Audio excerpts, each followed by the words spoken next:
This is Movers and Shakers, where we interview the upcoming generation of Make It Happen multifamily investors to share their story.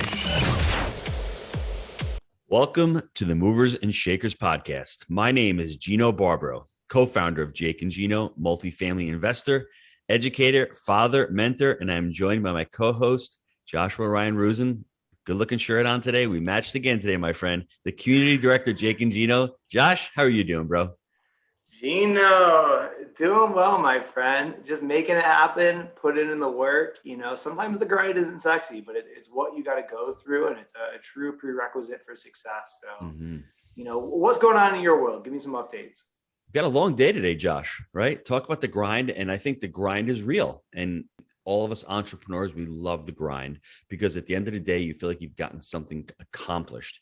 And, you know, take the show, for instance. The guest we have on today, he's been putting in the grind for the last year and a half, and it's all about having goals. But what are you doing to hit those goals? We can write goals down every day of the week. Goals are great, but if there's no action and there's no plan to hit those goals, then you're just wasting your time. Then it's just a wish. Yeah, love it. You definitely need, strategic planning and then implementation. You need both, and that's a true recipe for success. So, all right, speaking of today's guest, we have Grant Puryear. So Grant is the co-founder of Iron City Equity, a multifamily real estate investing firm based in Birmingham, Alabama. He is a problem solver, innovator, and strategic thinker that has experience in some of the most complex supply chains in the world. He earned his degree in supply chain management from Auburn University. He then began his real estate investing journey in the single-family home space in 2018 and moved into multifamily June of 2020 after joining the Jake and Gino community. In his spare time, he enjoys traveling, playing golf, and spending time with family and friends. Welcome to the show, Grant. Thank you, Josh. Thank you. I appreciate you guys having me on. Of course. All right, so let's dive a little bit into you. You go into college, you study supply chain management, you have a great position. At what point were you like, all right, I'm going to get a side hustle and get into real estate? And give us the whole story there.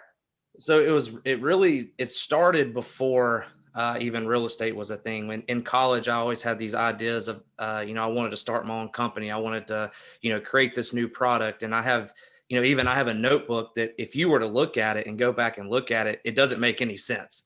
Like it's just a brain dump on the page. So then I started looking and nothing really made sense. And I didn't really know how to do anything. And, all these new companies are popping up here. This is already there. So it was something that I had to look at and say, what is something that is scalable, can create wealth, and has created wealth that's out there. So I started, once I graduated from college, I came across the Bigger Pockets podcast and started looking, and I saw that real estate was a potential avenue. So I started doing my research, and that was right after in the second half of 2017. And so I really just started diving into my education of YouTube education and podcast education, reading books and trying to figure it out that way. So I moved back to Birmingham in end of 2018. And still I was still looking for that first deal in 2018. So that's when we actually stumbled across our single family flip home, the first one we did. And at that point I got in, we did the flip, we made some money, and I was like, wow, this is incredible. If I could do this, no telling where I could be. And then I came across the multifamily space, and the way that this flipping was a transaction. It was, there was never anything that was reoccurring. It was just a one-time transaction. And then I found multifamily, and it was the scalability, the monthly income, all the great things that come with multifamily. And in June 2020, I put all my eggs in the basket and said, it's time to go. And that's when I joined Jake and Gino. So what propelled you, Grant? Because you're young, you're only 26-year-old, correct? What propelled you to put everything, all your eggs in that basket and say, I'm in for multifamily? Because when we're younger, a lot of us don't want to invest in our education. And I was one of them when I was really young. I said, I'm not going to spend money and do all this. I can find it on YouTube. I can find it on Bigger Pockets. But for me, as I got older, I said, can I verify those sources? Are those people really putting out content? Do they have the results? So what propelled you to actually look into education and take it to the next level? Well, Gino, I was sitting there and I was realizing that I was looking at some of these deals and I was saying, I have no clue what I'm doing. Like just looking at it, and I was like, where do I even go? Like, who do I even call? What does this even mean? So when I've always been a someone that loves the education. Like I said, I went to Auburn, got my degree there, and I enjoyed my time there. I did a lot of studies and when I was at Auburn, but going back to why I wanted to get into education is because I needed help. I needed to find someone who knew what was going on, who was in the game, who has done well for themselves. And at that point is when I said, that's when I need somebody to guide me through getting this business off the ground. And what did you really learn? What were the big takeaways the first few months of that education? Because it's almost like drinking from a fire hose, correct? Because I remember my first deal, I didn't really know what a cap rate was. I didn't know what a debt coverage ratio was. I didn't know how to select a market. I didn't know how to underwrite a sponsor. I didn't know how to look at a deal holistically. Buy right, manage right, finance right. What the heck is all that? It's all coming at you. I mean, what were those big takeaways those first couple months for you? So the big takeaway that I had these coming in, I had these limiting beliefs of that, I can't do this. Why me? Why can I do this? Why, if it's, if somebody like me can do it, then why isn't my neighbor doing it? Why is it this happening? What did all these very successful people have that I don't? And that was the biggest thing I took away is when I started getting into the education, I was like, I understand this stuff. I can do this stuff. And then once I started learning the lingo, learning, how things are said, how things work, how to underwrite deals, I was going to have those conversations with brokers and with other investors. And at that point, we were having a conversation that was making sense pretty much. And at that point, I was like, wow, I can do this. And this is something that I'm going to be able to, grow and scale and eventually do full time. So Grant, that's really powerful there, because what you saw was, hey, look, I have all these limiting beliefs. How can I do this? Why can I do this? And what really overcame them was knowledge. And having that knowledge created confidence, which led to execution, action, and eventually results. So that's, for everyone listening, that's a really powerful recipe, right? To overcome those limiting beliefs is getting educated, having the knowledge to have the confidence to execute. So love that. So Josh, let me add a couple of things onto that. The first one is behaviors are belief driven. If you think you can do it, you can do it. If you believe that everyone out there is not doing it, how can I do it? Guess what? Grant is not going to pick up the phone. The second thing, Grant's a hustler, everyone. Little secret out there. He didn't come to one event, the Jake and Gino. He came to all of the events, even during COVID. He didn't make an excuse. He got out there, he networked, and he created success for himself. You can become passive in life. If you're passive in life, you're not going to be successful. By coming to the events, meeting other people, getting out there, networking, asking questions, that will bring success to you. Education times action equals results. We can get educated all we want. Sooner or later, we're going to have to take that massive action, and Grant coupled the both of them. And I think the third point, Josh, that I'd like to make is I had the pleasure of podcasting Mark Victor Hansen the other day. And when I was speaking to him, he's a wealth of knowledge, a mile a minute. But the thing that kept recurring to me was, and I was reading Napoleon Hill's book. I'm actually reading it again right now. He kept talking about the mastermind. And I was talking with Grant off camera before. It's not 1 + 1. If you connect with a person, 1 + 1 equals 11, not 2, because all of a sudden you have other thoughts going on. And I think for my success, getting involved with Jake, I wouldn't be here right now if it wasn't for Jake, for the ability to mastermind and leverage him, and then my partner, Mike, and then creating the Jake and Gino community where there's really organic growth within it, and the mastermind and meeting people and going to events and talking and seeing that everyone out there is struggling with what I'm struggling with. The imposter syndrome. How can I do it? Grant, can you speak to that as far as coming to the events and getting that confidence and that networking really, helping you get off the ground? Absolutely. So one thing that I would like to touch on is that when, I was talking to some of the people I know, some of my friends, and, I was telling them, hey, I'm getting into the multifamily space. And they were like, okay. And then I was like, okay. And then I was like, I'm wanting to build, I want to build $100 million portfolio. And they're like, okay. Yeah. Okay. So then it was one of those, those aha moments that like, hey, this isn't for everybody. Not everybody is going to do this. Not everybody wants to do the things that I want to do. And when I get to the first event I got to, I was super nervous. I didn't know anybody. It was, a month into joining the community. I didn't know anything about multifamily. I, looked at some of the, done some of the lessons and stuff. And I got there, and then just the casual conversations about everybody has this, this abundance mindset there. And it was just, I just loved it. Like I was welcome with open arms.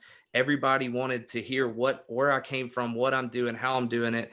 And on the other side, I wanted to hear about how everybody else was doing things, where they started, what made them go to this direction. And at the end of the day, it's being surrounded by a community like Jake and Gino, and go into these events.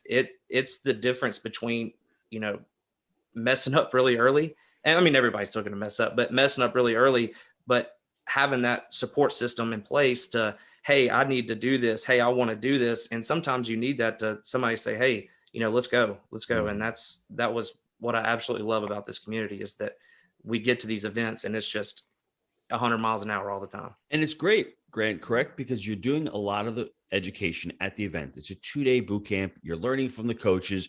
Our entire team is there. We're having a great time. You're enjoying your networking, but it's also the ability to run a deal by somebody. It's also the ability to network and grow your investor base. It's also the ability to meet a partner there. And it's also the ability to learn about a market. And especially if you're in a market and your boots on the ground somewhere, the ability to attract people and say, hey, I'm in this market. If I find a deal, can we work together? I think those are some of the elements. And let me let you in on a little secret. You had said, people hear you saying they want $100 million. Some of them won't do it. It's not that they can't do it. They just don't have a big enough why, number 2, and they have bigger limiting beliefs than you do, number 2, and number 3, they don't have a support system. But remember, Grant, you can always bring it to them because they can become limited partners in your deal. So if what they can't do, you can do for them, and you can offer them the opportunity, probably something that they'll never know because they never got into education. They don't know about the syndication model. They're like, who owns all these buildings? But we know better. There are so many tools in the toolbox to get into the business. Do you agree with me on that? Oh, absolutely. And one thing I wanted to touch on too, and while we're having this conversation, is the number one way to kill your goals is to tell it to the wrong people. And, they will bring you, you're sitting there telling them. And then like, you start thinking, am I really crazy for wanting to do this?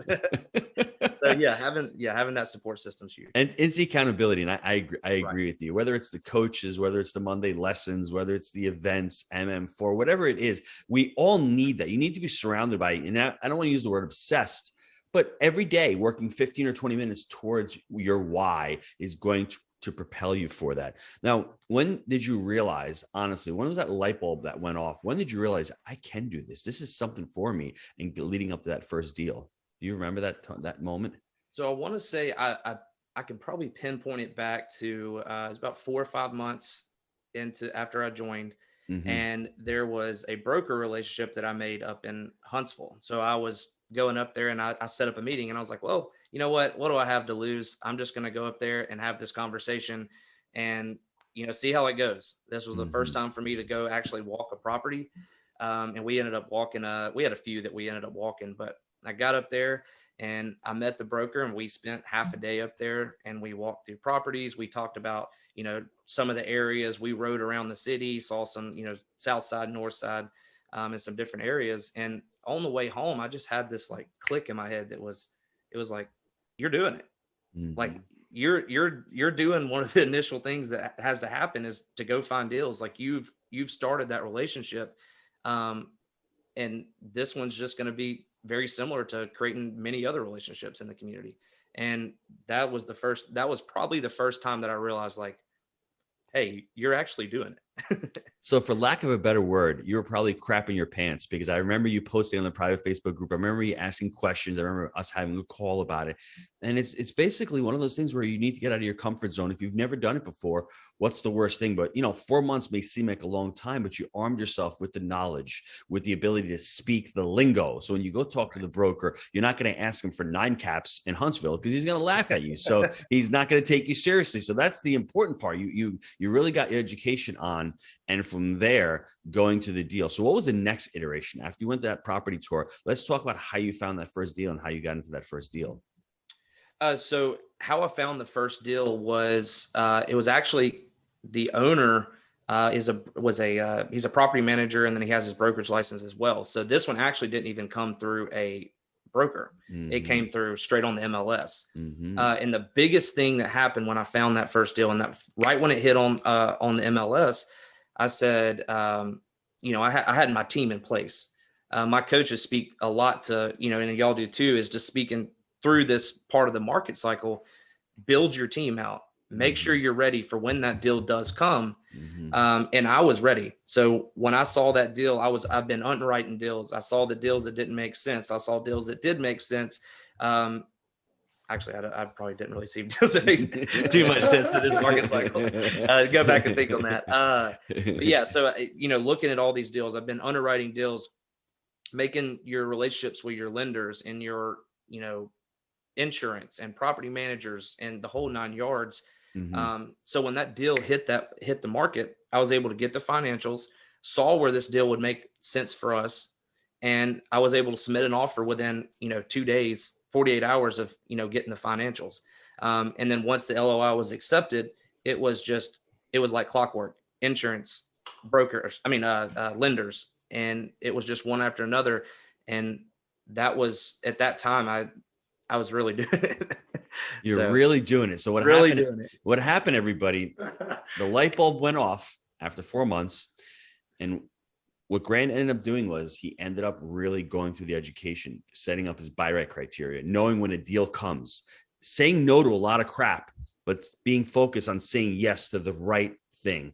Team building, very important, because everyone's going to be out there going, it's not the right time. It may not be the right time, but you could be sourcing for investors right now. You could be sourcing for other markets right now. You could be writing a book. You could be creating social media for yourself. There's always something to be doing in this business. Start building your team. That's another thing that Grant did. And I think what you ended up obviously doing is what Jocko Willink says: prioritize and then execute. You prioritize your buy right strategy and your formula for what you were looking for as an asset, and then you execute on that. So well done. What was the feeling when you closed on a deal? Walk us through that whole feeling, that whole sense. And was it relief? Was it scared? What were you feeling? It was exhilarating. I was ready. Once I closed that first deal, I said, all right, where's the next one? It's time to go. This is what that it was incredible feeling.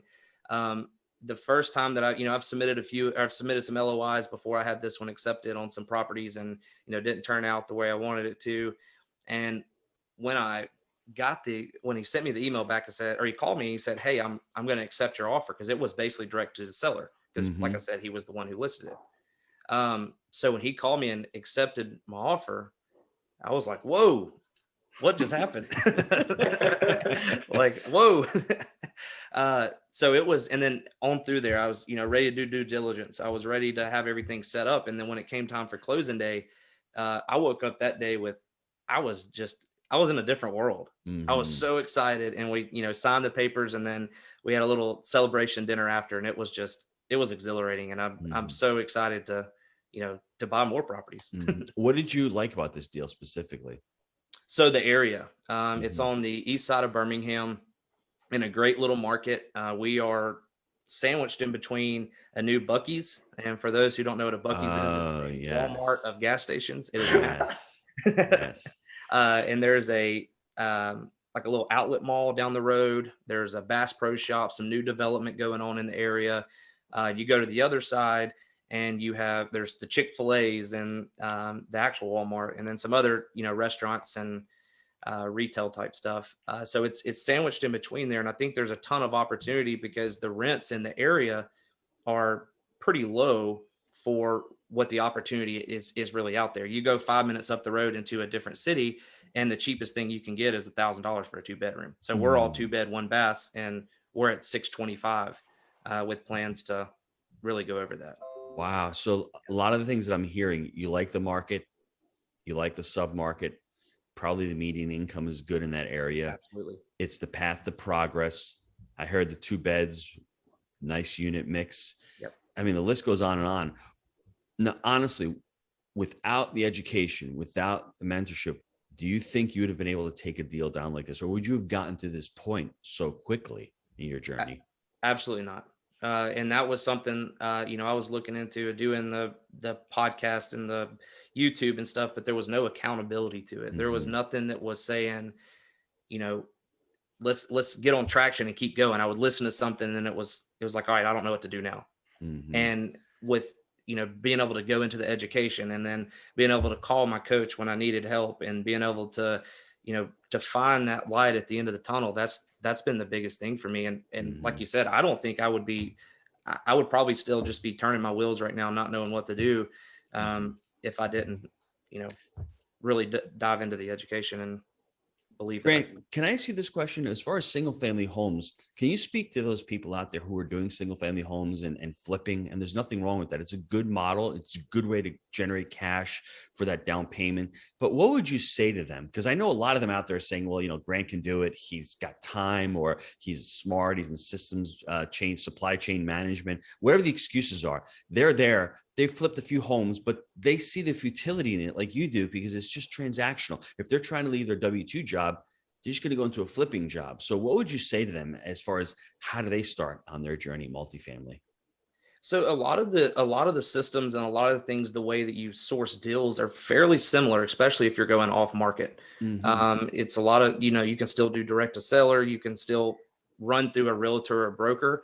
But I think the biggest piece is that you just have to really dive into the education, find a community, find somebody that's doing it, learn how to underwrite these deals, learn how to, you know, do the other, you know, find your team, build your team, learn how to do that. That's extremely important. And in the flipping space, you still have to do that in essence. But the way that I saw it was, you know, with me still working my job, let's say that I was able to do, let's say 4 flips a year. Okay. Just for to throw that number out there. So let's say in January, I closed on a flip. Okay. And let's say something happened in the middle of it to where we went to close. I didn't make any money. Well, if I was doing that full time and I went, you know, a whole quarter without making any money, well, I just wasted all that time. Now I have to start on the next one. Well, what happens on the next one if, you know, that one happened, if something happens there too? So, and I think it's really important to look at all the options in real estate, because there are, you know, if you are on the single family space, if you are in the single family rentals, you know, and you are on the flipping side of the business on the single family, there is opportunity if you open your mind up to what actually can happen and what actually is out there. I love that. That's well said. Last long answer question before you get to Josh.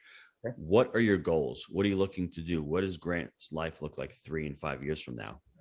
So in 3 years from now, I really want to be able to have a business in the multifamily space. I want to, you know, I want to be able to have around 250 units in the 3-year time frame.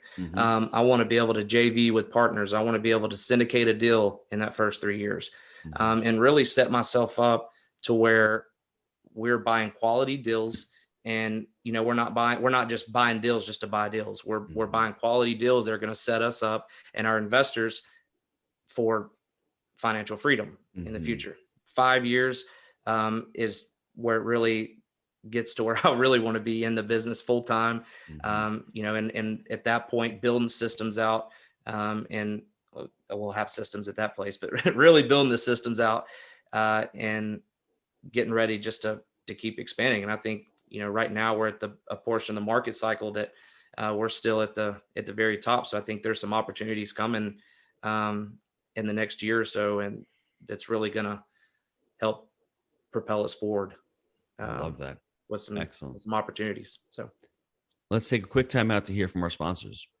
Gino, I know a lot of our listeners are wanting to take their multifamily investing business to the next level. I know that you've been hard at work helping Jake and Gino students do just that using our framework. Can you explain to the listeners how they can get our help? Guys, we've been hard at work growing our community of like-minded investors, and the results of our members has been nothing short of incredible. We're looking to grow this amazing group. What we're looking for is those who want to follow our proprietary framework that we've created: buy right, manage right, and finance finance right. Leverage our connections, education, and mentorship as ways to take your business to the next level. So if you're interested in finding out more about how you can become a part of our amazing community, apply to work with us at jakeandgino.com/apply. Grant, got a few questions for you here. So one thing that really stands out about you is your mature mindset. You are wise beyond your years.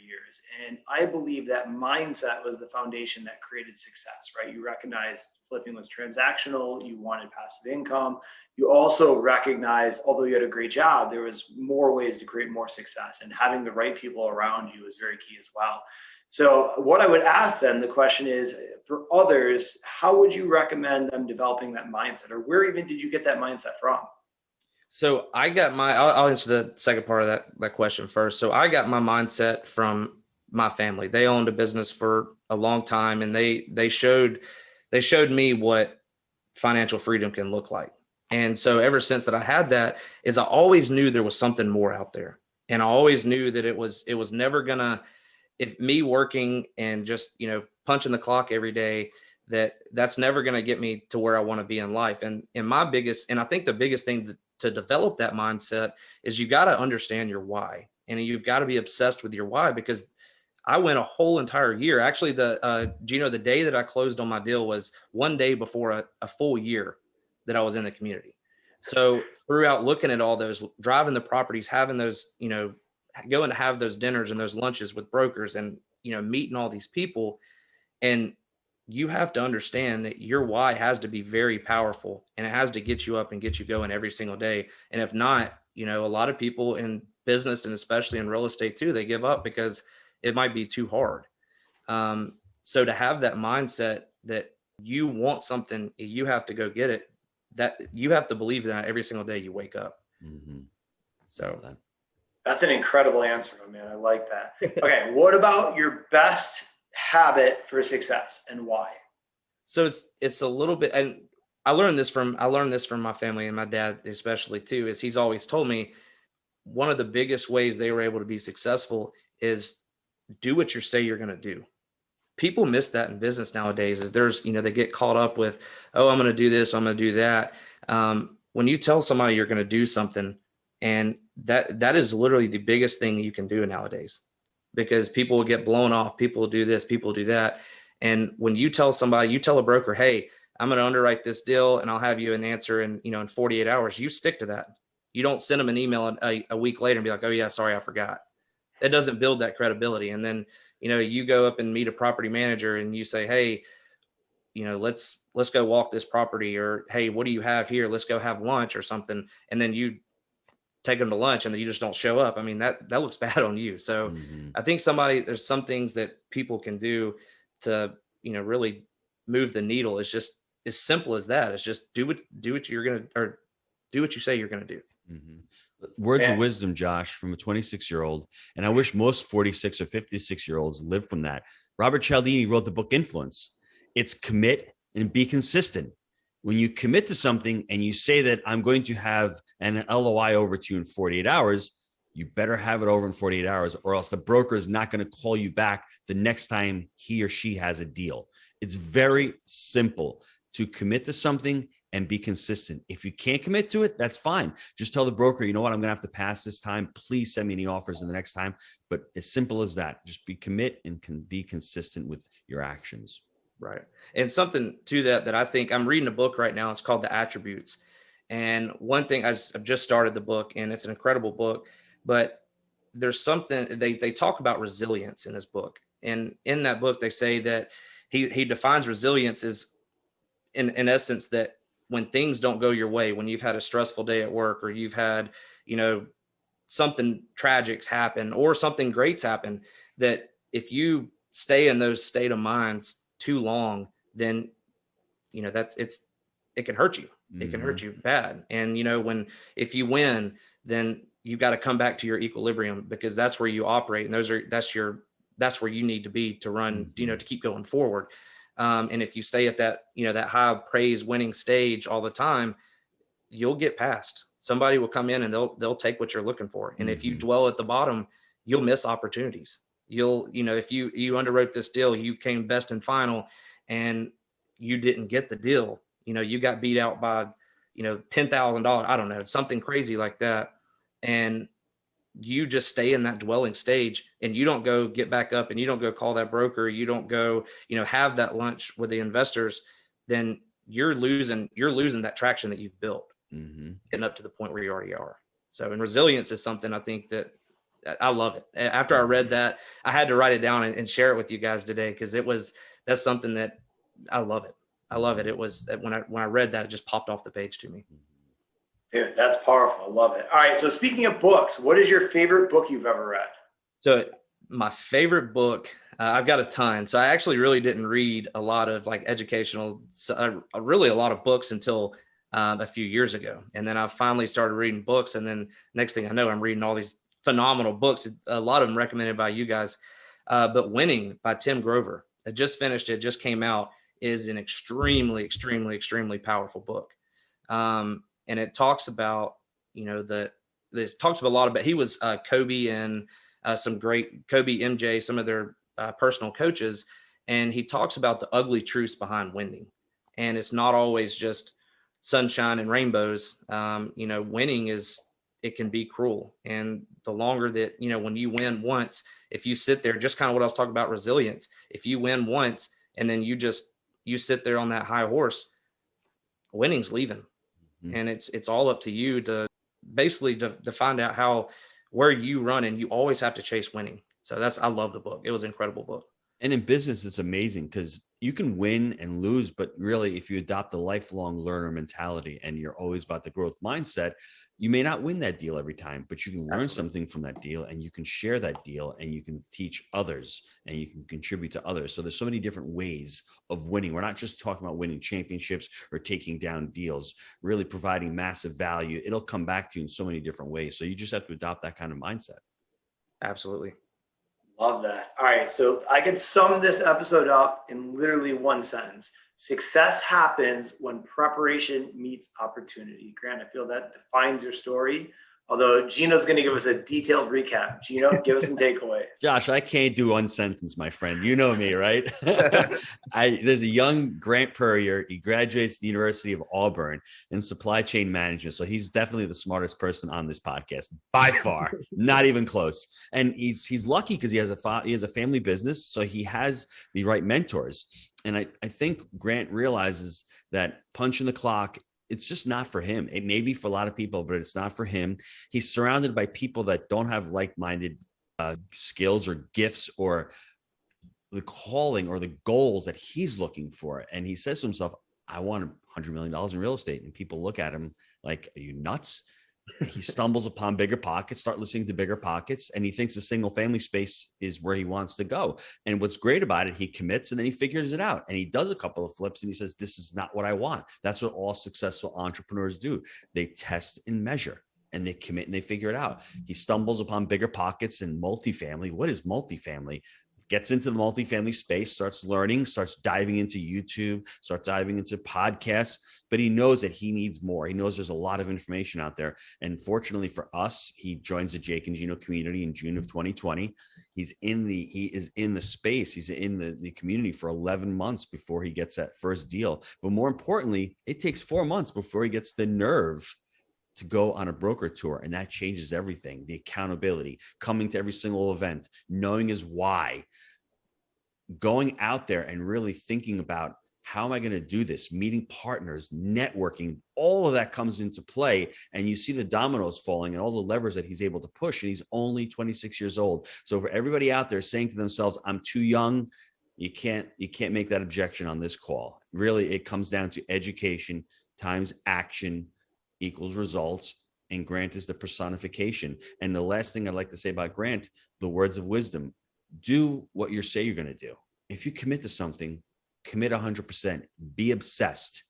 The books that he's mentioned, The Resilience, Tim Grover's Winning, it really is about being obsessed with what you want to do, be obsessed about building an amazing life and building an amazing business. And this is just the beginning for Grant Puryear. So I want to thank Grant for being on the show. I've really enjoyed listening to his story and watching him mature and watching him grow into becoming an amazing multifamily entrepreneur. Grant, how can the listeners get a hold of you? So you can reach out to me. I'm on all social media platforms, Grant Puryear, pretty much on all of them. Or you can email me at Puryear, that's GPURYEAR at ironcityequity.com. Well, listen, Grant, I want to thank you for being an amazing guest and sharing your movers and shakers story. And guys, listen, if you like the show, please leave us a review. And until next time, let's make it a movers and shakers week. See you, everybody. Thanks, Grant. Thank you.